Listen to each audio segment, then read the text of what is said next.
kallid kaasmaalased, suur tänu proua Kristale selle emotsionaalse ja mõtlema paneva kõne eest. See vähendab nii-öelda minu koormust, et see, mida ma ütlen, ärge võtke seda kui kõnet, vaid kui tervitust Eesti Vabariigi saatkonna poolt Madridis. Et väga hea meel on tõdeda, et kõik need erinevad eestlaste kogukonnad, kes Hispaaniasse on elama asunud, on püüdnud ka organiseeruda.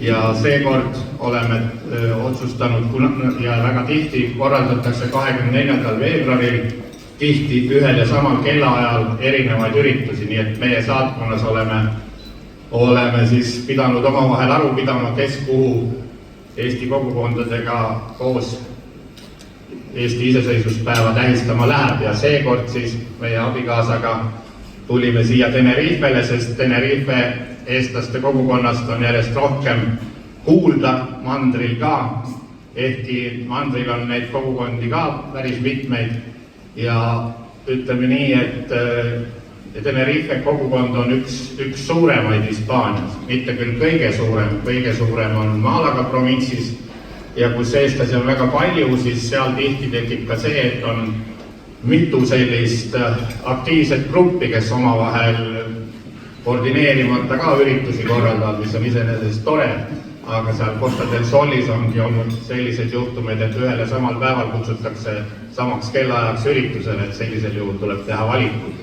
Mis Tenerife puhul on võib-olla nende kogukondadega, kus me siin eelmistel aastatel oleme käinud erinev, et siin on mitmed põlvkonnad üheskoos seda üritust pidamas, et see on väga tore, et eriti just noorem generatsioon, lapsed, et Marbellas on see küsimus lahendatud nii-öelda iseõppe tugikeskusega, kooli moodi asjaga, mis toetab siis laste õpet ja me oleme saatkonna poolt kindlasti valmis toetama, meieni on jõudnud ideid, et siin plaanitakse ka midagi sarnast, et vaatame, kas see kõik võiks ka teostada.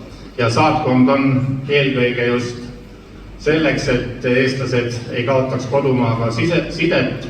Üks asi on konsulaarteenused, meie konsul oli eile ja täna hommikupoolikul siin, et need, kes said registreeritud, said ka kindlasti konsulaarteenusest kasu, et ei peaks reisima kaugele Madriidi.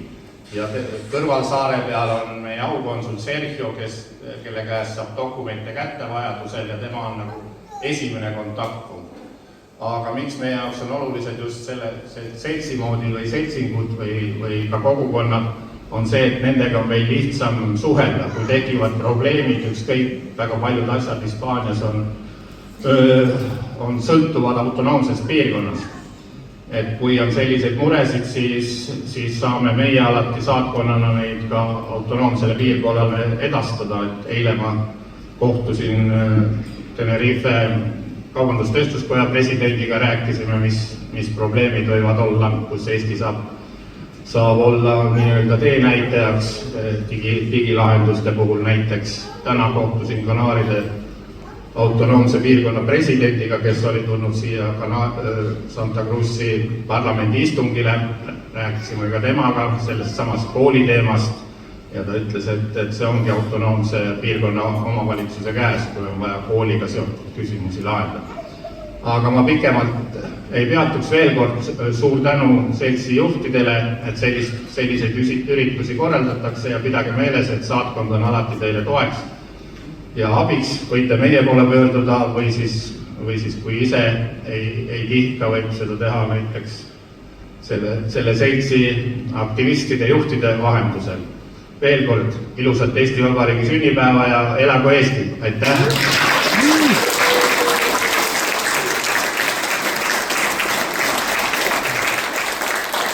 Aitäh, tema ekstsellents!